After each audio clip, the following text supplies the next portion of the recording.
Hi guys, welcome back to my channel. Karnataka ಹೈಕೋರ್ಟಿನಲ್ಲಿ civil judge ಹುದ್ದೆಗಳು ಖಾಲಿದ್ದಾವೆ. ಎಷ್ಟು ಹುದ್ದೆಗಳಿದ್ದಾವೆ, ಪ್ರಾರಂಭದ ದಿನಾಂಕ ಏನು, ಕೊನೆಯ ದಿನಾಂಕ ಏನು, ಕ್ವಾಲಿಫಿಕೇಶನ್ ಏನಾಗಿರ್ಬೇಕು, ಏಜ್ ಎಷ್ಟಿರಬೇಕು, ಸ್ಯಾಲ್ರಿ ಎಷ್ಟಿದೆ, ಸೆಲೆಕ್ಷನ್ ಪ್ರೊಸೀಜರ್ ಯಾವ ರೀತಿ, ಫುಲ್ ಡೀಟೇಲ್ ಆಗಿ ಈ ಒಂದು ವಿಡಿಯೋದಲ್ಲಿ ಎಕ್ಸ್ಪ್ಲೇನ್ ಮಾಡ್ತಾ ಹೋಗ್ತೀನಿ. ಎಲ್ಲೂ ಕೂಡ ವಿಡಿಯೋವನ್ನು ಸ್ಕಿಪ್ ಮಾಡಬೇಡಿ, ಕಂಪ್ಲೀಟ್ ಆಗಿ ನೋಡಿ. ಇನ್ನೂ ಕೂಡ ಯಾರೆಲ್ಲ ನನ್ನ ಚಾನಲನ್ನು ಸಬ್ಸ್ಕ್ರೈಬ್ ಆಗದೆ ವಿಡಿಯೋ ನೋಡ್ತಾ ಇದ್ದರೆ ಪ್ಲೀಸ್ ಸಬ್ಸ್ಕ್ರೈಬ್ ಆಗಿ. ನಾನು ಹಾಕುವಂತಹ ಎಲ್ಲ ವಿಡಿಯೋಗಳು ನಿಮಗೆ ಬಂದು ತಲುಪುತ್ತವೆ. ಈ ಒಂದು ವಿಡಿಯೋಗೆ ನಾನು 100 ಲೈಕ್ಸನ್ನು ಎಕ್ಸ್ಪೆಕ್ಟ್ ಮಾಡ್ತಾ ಇದ್ದೀನಿ. ಗಾಯ್ಸ್ ಪ್ಲೀಸ್ ಲೈಕ್ ಮಾಡಿ. ಕರ್ನಾಟಕ ಹೈಕೋರ್ಟಿನಲ್ಲಿ 158 ಹುದ್ದೆಗಳು ಇಲ್ಲಿ ಖಾಲಿ ಇದ್ದಾವೆ. ಈ ಒಂದು ಹುದ್ದೆಗಳಿಗೆ ಅರ್ಜಿಯನ್ನು ಸಲ್ಲಿಸಲು ಕೊನೆಯ ದಿನಾಂಕ ಬಂದು 12 ಮಾರ್ಚ್ 2025 ಕೊನೆಯ ದಿನಾಂಕ ಆಗಿರುತ್ತೆ. ಆದ್ದರಿಂದ ಎಲ್ಲರೂ ಕೂಡ ಆದಷ್ಟು ಬೇಗ ಅಪ್ಲಿಕೇಶನ್ ಹಾಕೋದಕ್ಕೆ ಶುರು ಮಾಡಿ. ಲಾಸ್ಟಲ್ಲಿ ಕೊನೆಗೆ ಅಪ್ಲಿಕೇಶನ್ ಹಾಕೋದಕ್ಕೆ ಸರ್ವರ್ ಬ್ಯುಸಿ ಬರುವ ಸಾಧ್ಯತೆ ಇದೆ. ಆದಷ್ಟು ಬೇಗ ನೀವು ಅಪ್ಲಿಕೇಶನನ್ನು ಸಬ್ಮಿಟ್ ಮಾಡಿ.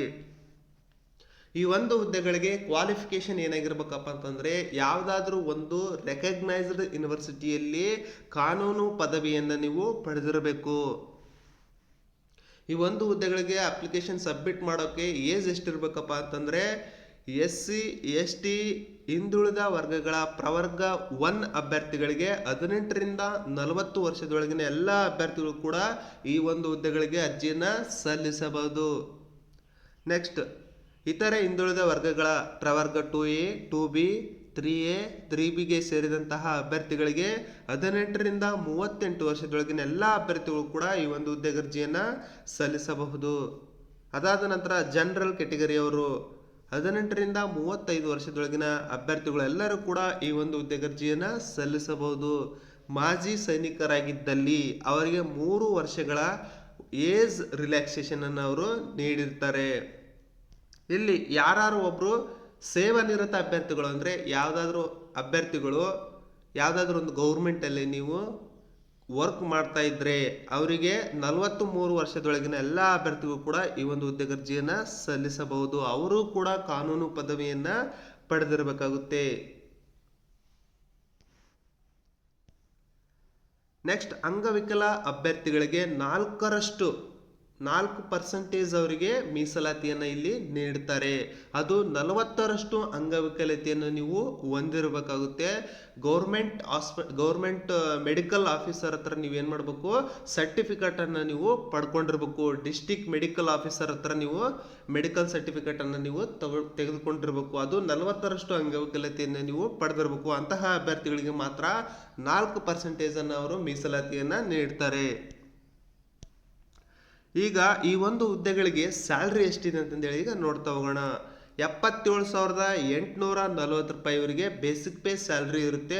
ಓವರಾಲ್ ಆಗಿ 1,10,000 ಪ್ಲಸ್ ಸ್ಯಾಲ್ರಿ ಇವರಿಗೆ ಪ್ರತಿ ತಿಂಗಳು ಸಿಗ್ತಾ ಹೋಗುತ್ತೆ. ಎಷ್ಟು ಹುದ್ದೆಗಳಿದಾವೆ ಅಂತಂದೇಳಿ ಫುಲ್ ಡೀಟೇಲ್ ಆಗಿ ನೋಡ್ತಾ ಹೋಗೋಣ. ಒಟ್ಟು 158 ಹುದ್ದೆಗಳು ಇಲ್ಲಿ ಖಾಲಿ ಇದ್ದಾವೆ. ಸಾಮಾನ್ಯ ಅಭ್ಯರ್ಥಿಗಳಿಗೆ 59 ಹುದ್ದೆಗಳು ಇಲ್ಲಿ ಖಾಲಿ ಇದ್ದಾವೆ. ಪರಿಶಿಷ್ಟ ಜಾತಿ ಅಭ್ಯರ್ಥಿಗಳಿಗೆ 23 ಹುದ್ದೆಗಳು ಇಲ್ಲಿ ಖಾಲಿದ್ದಾವೆ. ಪರಿಶಿಷ್ಟ ಪಂಗಡ ಅಭ್ಯರ್ಥಿಗಳಿಗೆ 10 ಹುದ್ದೆಗಳು ಖಾಲಿದ್ದಾವೆ. ಅದೇ ರೀತಿಯಾಗಿ ಪ್ರವರ್ಗ 1 ಅಭ್ಯರ್ಥಿಗಳಿಗೆ 19 ಹುದ್ದೆಗಳು ಖಾಲಿದ್ದಾವೆ. ಪ್ರವರ್ಗ 2A ಅಭ್ಯರ್ಥಿಗಳಿಗೆ 23 ಹುದ್ದೆಗಳು ಖಾಲಿದ್ದಾವೆ. ಪ್ರವರ್ಗ 2B ಅಭ್ಯರ್ಥಿಗಳಿಗೆ 10 ಹುದ್ದೆಗಳು ಖಾಲಿದ್ದಾವೆ. ಪ್ರವರ್ಗ 3A ಅಭ್ಯರ್ಥಿಗಳಿಗೆ 8 ಹುದ್ದೆಗಳು ಖಾಲಿದ್ದಾವೆ. ಪ್ರವರ್ಗ 3B ಅವರಿಗೆ 6 ಹುದ್ದೆಗಳು ಖಾಲಿ ಇದ್ದಾವೆ. ಒಟ್ಟು ಟೋಟಲ್ ಆಗಿ 158 ಹುದ್ದೆಗಳು ಇಲ್ಲಿ ಖಾಲಿ ಇದ್ದಾವೆ. ಇದು ಒಂದು ಬೃಹತ್ ಉದ್ಯೋಗಗಳಾಗಿದ್ದು ಆದಷ್ಟು ಬೇಗ ಎಲ್ಲರೂ ಕೂಡ ಅಪ್ಲಿಕೇಶನ್ ಅನ್ನು ಹಾಕೋದಕ್ಕೆ ಶುರು ಮಾಡಿ. ಈ ಒಂದು PDF ನಿಮಗೇನಾದರೂ ಬೇಕಾಗಿತ್ತಪ್ಪ ಅಂತಂದರೆ ನನ್ನ ವಿಡಿಯೋ ಡಿಸ್ಕ್ರಿಪ್ಷನ್ ಬಾಕ್ಸ್ನಲ್ಲಿ ನನ್ನ ಟೆಲಿಗ್ರಾಮ್ ಚಾನೆಲ್ ಲಿಂಕ್ ಕೊಟ್ಟಿರ್ತೀನಿ. ಅದನ್ನು ಕ್ಲಿಕ್ ಮಾಡಿ ನೀವು ನನ್ನ ಟೆಲಿಗ್ರಾಮ್ ಚಾನಲನ್ನು ಜಾಯಿನ್ ಆಗಿ ಈ ಒಂದು PDF ಅನ್ನು ನೀವು ಡೌನ್ಲೋಡ್ ಮಾಡ್ಕೊಳ್ಬೋದು. ಇನ್ನು ಅನೇಕ ಡೌಟ್ಸ್ಗಳು ನಿಮ್ಗೇನಾದರೂ ಇತ್ತಪ್ಪ ಅಂತಂದರೆ ನನ್ನನ್ನು ಟೆಲಿಗ್ರಾಮ್ ಚಾನಲಲ್ಲಿ ನೀವು ಕಾಂಟ್ಯಾಕ್ಟ್ ಮಾಡ್ಬೋದು. ಇಲ್ಲಾಂದರೆ ಕಮೆಂಟ್ ಮುಖಾಂತರ ನೀವು ನಿಮಗೆ ಬೇಕಾಗಿರುವಂತಹ ಇನ್ಫಾರ್ಮೇಷನನ್ನು ನೀವು ಪಡೆದುಕೊಳ್ಬೋದು. ನೆಕ್ಸ್ಟ್, ಅಂಗವಿಕಲ ಅಭ್ಯರ್ಥಿಗಳು ಕೂಡ ಕೊಟ್ಟಿದ್ದಾರೆ, ಅದನ್ನು ಕೂಡ ನೋಡ್ಕೊಳ್ಳಿ. ಸಾಮಾನ್ಯ ಅಭ್ಯರ್ಥಿಗಳಿಗೂ 1 ಹುದ್ದೆ 4ನೇ ಬಿಂದು ಇದನ್ನು ಕೂಡ ಕೊಟ್ಟಿದ್ದಾರೆ. ಬ್ಲೈಂಡ್ನೆಸ್ ಆ್ಯಂಡ್ ಲೋ ವಿಷನ್ ಇರುವಂತಹ ಅಭ್ಯರ್ಥಿಗಳು ಕೂಡ ಈ ಒಂದು ಹುದ್ದೆಗಳಿಗೆ ಅರ್ಜಿಯನ್ನು ಸಲ್ಲಿಸಬಹುದು. ಎಲ್ಲ ಕೊಟ್ಟಿದ್ದಾರೆ. ಯಾವ ರೀತಿಯಾದಂತಹ ಅಂಗವಿಕಲತೆಯನ್ನು ಹೊಂದಿದವರು ಹುದ್ದೆಗಳಿಗೆ ಅಪ್ಲಿಕೇಶನನ್ನು ಸಬ್ಮಿಟ್ ಮಾಡ್ಬೋದು, ಯಾವ ಕ್ಯಾಟಗರಿಗೆ ಯಾವ ಅಂಗವಿಕಲತೆಯನ್ನು ಹೊಂದಿರಬೇಕು ಅಂತಂದೇಳಿ ಅವರು ತೋರಿಸಿದ್ದಾರೆ. ಅದರ ಪ್ರಕಾರ ನೀವು ಅಪ್ಲಿಕೇಶನನ್ನು ಸಬ್ಮಿಟ್ ಮಾಡಬೇಕು. ನೇಮಕಾತಿಯ ವಿಧಾನ. ಈ ಸಿವಿಲ್ ಜಡ್ಜ್ ಹುದ್ದೆಗಳಿಗೆ ಯಾವ ರೀತಿಯಾಗಿ ನೇಮಕಾತಿಯನ್ನು ಮಾಡ್ಕೊಳ್ತಾರೆ, ಸಿಲೆಬಸ್ ಯಾವ ರೀತಿ ಇದೆ ಅಂತಂದೇಳಿ ಫುಲ್ ಡೀಟೇಲ್ ಆಗಿ ನೋಡ್ತಾ ಹೋಗೋಣ. ಇಲ್ಲಿ 3 ರೀತಿಯಾದಂತಹ ಎಕ್ಸಾಮನ್ನು ಕಂಡಕ್ಟ್ ಮಾಡ್ತಾರೆ. ಒಂದು ಪೂರ್ವಭಾವಿ ಪರೀಕ್ಷೆ ಅಂದರೆ ಪ್ರಿಲಿಮಿನರಿ ಎಕ್ಸಾಮನ್ನು ಕಂಡಕ್ಟ್ ಮಾಡ್ತಾರೆ. ಅದಾದ ನಂತರ ಮುಖ್ಯ ಲಿಖಿತ ಪರೀಕ್ಷೆಯನ್ನು ಕಂಡಕ್ಟ್ ಮಾಡ್ತಾರೆ, ಅಂದರೆ ಮೈನ್ ಎಕ್ಸಾಮನ್ನು ಕಂಡಕ್ಟ್ ಮಾಡ್ತಾರೆ. ಅದಾದ ನಂತರ ಮೌಖಿಕ ಪರೀಕ್ಷೆ ಅಂದರೆ ಇಂಟರ್ವ್ಯೂವನ್ನು ಕಂಡಕ್ಟ್ ಮಾಡ್ತಾರೆ. 3 ರೀತಿಯಾದಂತಹ ಎಕ್ಸಾಮ್ಗಳನ್ನು ಅವರು ಕಂಡಕ್ಟ್ ಮಾಡಿ ನಂತರ ಸೆಲೆಕ್ಷನ್ ಲಿಸ್ಟನ್ನು ಅವರು ಬಿಡುಗಡೆಗೊಳಿಸ್ತಾರೆ. ಈ ಪೂರ್ವಭಾವಿ ಪರೀಕ್ಷೆಯಲ್ಲಿ 100 ಮಾರ್ಕ್ಸ್ಗೆ ಎಕ್ಸಾಮನ್ನು ಕಂಡಕ್ಟ್ ಮಾಡ್ತಾರೆ. ಭಾಗ ಎ ಮತ್ತು ಭಾಗ ಬಿ ಅಂತಂದೇಳಿ 2 ರೀತಿಯಾದಂತಹ ವಿಧಗಳನ್ನು ಅವರು ಮಾಡಿದ್ದಾರೆ. ಅದರಲ್ಲಿ ಭಾಗ ಎ ಅಲ್ಲಿ ದಿವಾಣಿ ಪ್ರಕ್ರಿಯೆ ಸಂಹಿತೆ 1908 ಬರುತ್ತೆ. ಆಮೇಲೆ ವರ್ಗಾವಣೆಯ ಲಿಖಿತಗಳ ಅಧಿನಿಯಮ 1881, ಸ್ವತ್ತು ವರ್ಗಾವಣೆ ಅಧಿನಿಯಮ 1882, ಭಾರತೀಯ ಕರಾರು ಅಧಿನಿಯಮ 1872, ನಿರ್ದಿಷ್ಟ ಪರಿಹಾರ ಅಧಿನಿಯಮ 1963, ಭಾರತ ಸಂವಿಧಾನ ಮತ್ತು ಕರ್ನಾಟಕ ಬಾಡಿಗೆ ಅಧಿನಿಯಮ 1999. ಇದು ಭಾಗ ಎ ಅಲ್ಲಿ ಬರುವಂತಹ ಸಿಲೆಬಸ್ ಆಗಿದೆ. ನೆಕ್ಸ್ಟ್ ಭಾಗ ಬಿ ಅಲ್ಲಿ ಬರುವಂತಹ ಸಿಲೆಬಸ್ ನೋಡ್ತಾ ಹೋಗೋಣ. ದಂಡ ಪ್ರಕ್ರಿಯೆ ಸಂಹಿತೆ 1973 ಮತ್ತು ಭಾರತೀಯ ನಾಗರಿಕ ಸುರಕ್ಷಾ ಸಂಹಿತೆ 2023, ಭಾರತೀಯ ದಂಡ ಸಂಹಿತೆ 1860 ಮತ್ತು ಭಾರತೀಯ ನ್ಯಾಯ ಸಂಹಿತೆ 2023, ಭಾರತೀಯ ಸಾಕ್ಷ್ಯ ಅಧಿನಿಯಮ 1872 ಮತ್ತು ಭಾರತೀಯ ಸಾಕ್ಷ್ಯ ಅಧಿನಿಯಮ 2023. ಇದು ಒಂದು ಪೂರ್ವಭಾವಿ ಪರೀಕ್ಷೆಯ ಸಿಲೆಬಸ್ ಆಗಿರುತ್ತೆ. 100 ಅಂಕಗಳಿಗೆ ಎಕ್ಸಾಮನ್ನು ಕಂಡಕ್ಟ್ ಮಾಡ್ತಾರೆ. ಇಲ್ಲಿ ಯಾವುದೇ ರೀತಿಯಾದಂತಹ ನೆಗೆಟಿವ್ ಅಂಕಗಳನ್ನು ಅವರು ಕಡಿತಗೊಳಿಸುವುದಿಲ್ಲ. ನೆಕ್ಸ್ಟ್ ಭಾಗ ಸಿನೂ ಕೂಡ ಇರುತ್ತೆ. ಸಾಮಾನ್ಯ ಜ್ಞಾನ, ತಾರ್ಕಿಕ ಮತ್ತು ಮನೋಸಾಮರ್ಥ್ಯ ಪರೀಕ್ಷೆಯನ್ನು ಕಂಡಕ್ಟ್ ಮಾಡ್ತಾರೆ. ಅದಾದ ನಂತರ ಮುಖ್ಯ ಲಿಖಿತ ಪರೀಕ್ಷೆಯನ್ನು ನೋಡ್ತಾ ಹೋಗೋಣ. ಭಾಷಾಂತರ ಪತ್ರಿಕೆ 100 ಮಾರ್ಕ್ಸ್ಗೆ ಇಲ್ಲಿ ಇರುತ್ತೆ. ಅದರಲ್ಲಿ ಯಾವ್ದು ಇರುತ್ತಪ್ಪ ಅಂತಂದರೆ ಹೇಳಿಕೆಗಳನ್ನು ಕೊಡ್ತಾರೆ, ಮತ್ತು ತೀರ್ಪುಗಳು ಮತ್ತು ದಸ್ತಾವೇಜುಗಳಿಂದ ಆರಿಸಿ ತೆಗೆದುಕೊಳ್ಳಲಾಗಿರುತ್ತೆ.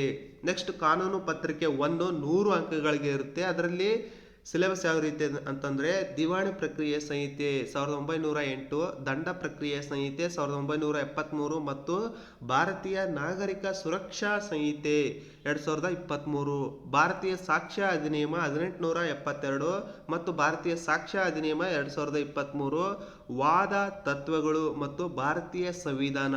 ಇದು ಕಾನೂನು ಪತ್ರಿಕೆ 1ಗೆ ಸಿಲೆಬಸ್ ಆಗಿರುತ್ತೆ.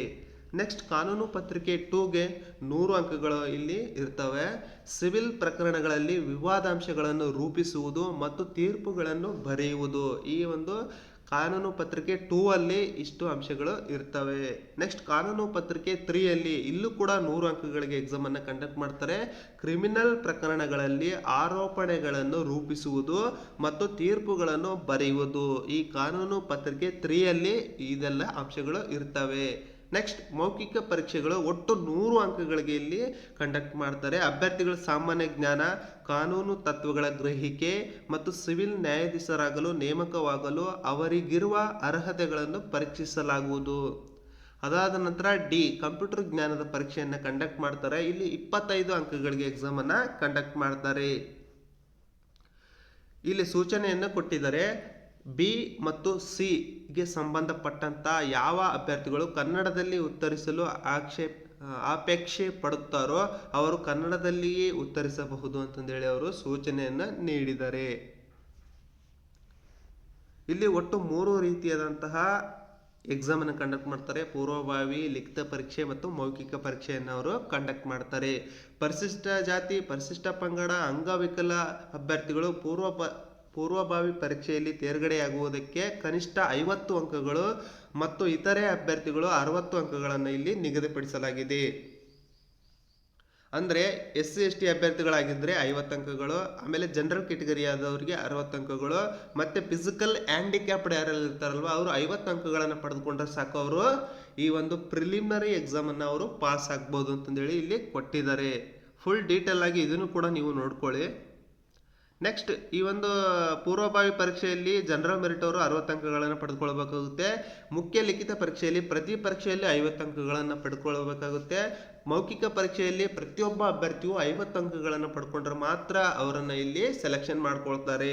ಇಲ್ಲಿ ಪರಿವೀಕ್ಷಣಾ ಅವಧಿ ಅಂತಂದ್ರೆ ಪ್ರೊಬೇಷನರಿ ಪೀರಿಯಡ್ ಅನ್ನು ಅವರು ಎಷ್ಟು ವರ್ಷ ಮಾಡ್ತಾರೆ ಅಂತಂದೇಳಿ ಈಗ ನೋಡ್ತಾ ಹೋಗೋಣ. 2 ವರ್ಷ ಪ್ರೊಬೇಷನರಿ ಪೀರಿಯಡ್ ಅನ್ನು ಅವರು ಇಟ್ಟಿರ್ತಾರೆ. ಆ ಟೈಮಲ್ಲಿ ಅವರಿಗೆ ಟ್ರೈನಿಂಗ್ ಅನ್ನು ಅವರು ಕೊಡ್ತಾ ಹೋಗ್ತಾರೆ. ಮತ್ತೆ ಆ ಟೈಮಲ್ಲಿ ಡಿಪಾರ್ಟ್ಮೆಂಟಲ್ ಎಕ್ಸಾಮ್ ಅನ್ನು ಕೂಡ ಅವರು ಪಾಸ್ ಮಾಡಬೇಕಾಗುತ್ತೆ. KPSSC ಅವರು ನಡೆಸುವಂತಹ ಎಕ್ಸಾಮ್ ಅಲ್ಲಿ ಅವರು ಕೊಟ್ಟಿರುವಂತಹ ಎಲ್ಲ ಎಕ್ಸಾಮ್ ಅನ್ನು ಅವರು ಪಾಸ್ ಮಾಡಬೇಕಾಗುತ್ತೆ. ಇಲ್ಲಿ ಆನ್ಲೈನ್ ಮುಖಾಂತರ ನೀವು ಅಪ್ಲಿಕೇಶನ್ ಅನ್ನ ಸಬ್ಮಿಟ್ ಮಾಡಬೇಕಾಗುತ್ತೆ.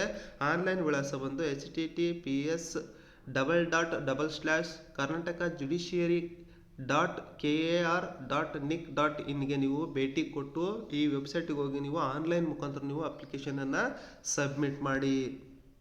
ಈ ಒಂದು ಹುದ್ದೆಗಳಿಗೆ ಅಪ್ಲಿಕೇಶನ್ ಸಬ್ಮಿಟ್ ಮಾಡೋದಕ್ಕೆ ಮತ್ತು ಶುಲ್ಕ ಸಂದಾಯ ಮಾಡೋದಕ್ಕೆ ಕೊನೆಯ ದಿನಾಂಕ ಬಂದು 12/3/2025 ಕೊನೆಯ ದಿನಾಂಕ ಆಗಿರುತ್ತೆ.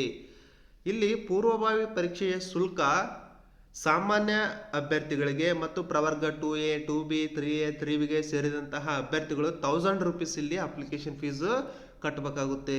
ಅದಾದ ನಂತರ SC/ST ಪ್ರವರ್ಗ 1 ಫಿಸಿಕಲ್ ಹ್ಯಾಂಡಿಕ್ಯಾಪ್ ಇರುವಂತಹ ಅಭ್ಯರ್ಥಿಗಳಿಗೆ 500 ರೂಪಾಯಿ ಅಪ್ಲಿಕೇಶನ್ ಫೀಸ್ ಅನ್ನು ಇಲ್ಲಿ ಕಂಡಕ್ಟ್ ಮಾಡ್ತಾರೆ. ಅದಾದ ನಂತರ ಮುಖ್ಯ ಲಿಖಿತ ಪರೀಕ್ಷೆಗೆ ಅವರು 1500 ಸಾಮಾನ್ಯ ವರ್ಗ ಪ್ರವರ್ಗ 2A 2B 3A 3Bಗೆ ಸೇರಿದಂತಹ ಅಭ್ಯರ್ಥಿಗಳಿಗೆ 1500 ರೂಪಾಯಿ ಅಪ್ಲಿಕೇಶನ್ ಫೀಸ್ ಇರುತ್ತೆ. ಅದೇ ರೀತಿಯಾಗಿ SC/ST ಪ್ರವರ್ಗ 1 ಅಂಗವಿಕಲ ಅಭ್ಯರ್ಥಿಗಳಿಗೆ 770 ರೂಪಾಯಿ ಅಪ್ಲಿಕೇಶನ್ ಫೀಸು ಇರುತ್ತೆ. ಇಲ್ಲಿ ಅಂಗವಿಕಲರ ಬಗ್ಗೆ ಕೊಟ್ಟಿದ್ದಾರೆ, ಅದನ್ನು ಕೂಡ ನೀವು ಕಂಪ್ಲೀಟ್ ಆಗಿ ನೋಡ್ಕೊಳ್ಳಿ. ನಾನು ಒಂದು PDF ಅನ್ನು ನಾನು ಡಿಸ್ಕ್ರಿಪ್ಷನ್ ಬಾಕ್ಸ್ನಲ್ಲಿ ಈ ನನ್ನ ಟೆಲಿಗ್ರಾಮ್ ಚಾನಲ್ ಲಿಂಕ್ ಕೊಟ್ಟಿರ್ತೀನಿ. ಆ ಲಿಂಕನ್ನು ಕ್ಲಿಕ್ ಮಾಡಿ ನನ್ನ ಟೆಲಿಗ್ರಾಮ್ ಚಾನಲ್ ಜಾಯ್ನ್ ಆಗಿ ಈ ಒಂದು PDF ಅನ್ನು ನೀವು ಡೌನ್ಲೋಡ್ ಮಾಡ್ಕೊಳ್ಳಿ. ಎಲ್ಲ ಮಾಹಿತಿಗಳನ್ನು ನೋಡ್ತಾ ಹೋಗೋಣ. ಇಲ್ಲಿ ಕೆಲವೊಂದು ಅನುಬಂಧ ಏನೇನು ತೊಗೊಂಡು ಬರಬೇಕು ಅಂತಂದೇಳಿ ಅವರು ಫುಲ್ ಡೀಟೇಲ್ ಆಗಿ ಕೊಟ್ಟಿದ್ದಾರೆ. ನೀವು ಕೂಡ ಅದನ್ನು ನೀವು ಫಾಲೋ ಅಪ್ ಮಾಡಿ. ಈ ಒಂದು ಹುದ್ದೆಗಳಿಗೆ ಆಲ್ಮೋಸ್ಟ್ ಆಲ್ ಒಂದು 60,000ದಿಂದ 70,000 ಜನ ಮಾತ್ರ ಅಪ್ಲಿಕೇಶನ್ ಅನ್ನ ಸಬ್ಮಿಟ್ ಮಾಡ್ತಾರೆ. ಇಲ್ಲಿ ಬೇರೆ FDA SDA KS ಇವುಗಳಿಗೆ ಹೋಲಿಕೆ ಮಾಡಿದರೆ ಇಲ್ಲಿ ಕಡಿಮೆ ಕಾಂಪಿಟೇಷನ್ ಇರುತ್ತೆ. ಆದ್ದರಿಂದ ಎಲ್ಲರೂ ಕೂಡ ಅಪ್ಲಿಕೇಶನ್ ಅನ್ನ ಸಬ್ಮಿಟ್ ಮಾಡಿ ನಿಮ್ಮ ತಯಾರಿಯನ್ನು ಇವಾಗಿನಿಂದಲೇ ಶುರು ಮಾಡಿ. ಈಗ ಜಡ್ಜ್ಮೆಂಟ್ಗಳನ್ನು ಓದೋದು ಮತ್ತು ಅವುಗಳನ್ನು ಟ್ರಾನ್ಸ್ಲೇಟ್ ಮಾಡೋದು ಇವುಗಳನ್ನು ಕೂಡ ಪ್ರಾಕ್ಟೀಸ್ ಮಾಡ್ತಾ ಹೋಗಿ. ಪ್ರಿಲಿಮಿನರಿ ಎಕ್ಸಾಮ್ ಸಿಲೆಬಸ್ಸನ್ನು ನೀವು ಡೌನ್ಲೋಡ್ ಮಾಡಿಕೊಂಡು ಅದರ ಪ್ರಕಾರ ನೀವು ನೋಟ್ಸ್ಗಳನ್ನು ಕಲೆಕ್ಟ್ ಮಾಡಿಕೊಂಡು ಅಥವಾ ಬುಕ್ಸ್ಗಳನ್ನು ಕಲೆಕ್ಟ್ ಮಾಡಿಕೊಂಡು ಪ್ರತಿಯೊಂದು ಪಾಯಿಂಟ್ಸನ್ನು ನೀವು ಬರ್ಕೊಂಡು ಹೋಗ್ತಾವೆ ನೀವು ಒಂದು ನೋಟ್ ಬುಕ್ಕನ್ನು ಮಾಡ್ಕೊಳ್ಳಿ. ಪ್ರತಿಯೊಂದು ಪ್ರಿಲಿಮಿನರಿ ಎಕ್ಸಾಮ್ ಪಾಸ್ ಆದ ತಕ್ಷಣ ಮೇನ್ ಎಕ್ಸಾಮ್ಗೆ ನೀವು ಅಟೆಂಡ್ ಆಗಬೇಕಾಗುತ್ತೆ. ಅಲ್ಲಿ ನೀವು ಟ್ರಾನ್ಸ್ಲೇಷನ್ ಪೇಪರ್ ಇರುತ್ತೆ, ಮತ್ತು ಜಡ್ಜ್ಮೆಂಟ್ಗಳನ್ನು ಬರೆಯೋದಿರುತ್ತೆ, ತಯಾರಿಸೋದಿರುತ್ತೆ. ಎಲ್ಲ ಕೂಡ ನೀಟಾಗಿ ಮಾಡಿ ಆದಷ್ಟು ಬೇಗ ಎಲ್ಲರೂ ಮೊದಲು ಅಪ್ಲಿಕೇಶನ್ ಹಾಕಿ ನಂತರ ನೀವು ತಯಾರಿಯನ್ನು ಶುರು ಹಚ್ಕೊಳ್ಳಿ.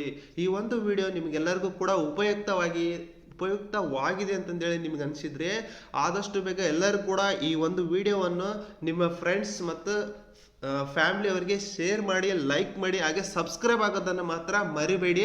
ಕಷ್ಟಪಟ್ಟು ವಿಡಿಯೋವನ್ನು ಮಾಡ್ತಾ ಇದ್ವಿ, ನಿಮಗೊಂದು ಮಾಹಿತಿಯನ್ನು ನಾವು ತಲುಪಿಸ್ತಾ ಇದ್ದೀವಿ. ಆದ್ದರಿಂದ ಎಲ್ಲರೂ ಕೂಡ ಲೈಕ್ ಮಾಡಿ.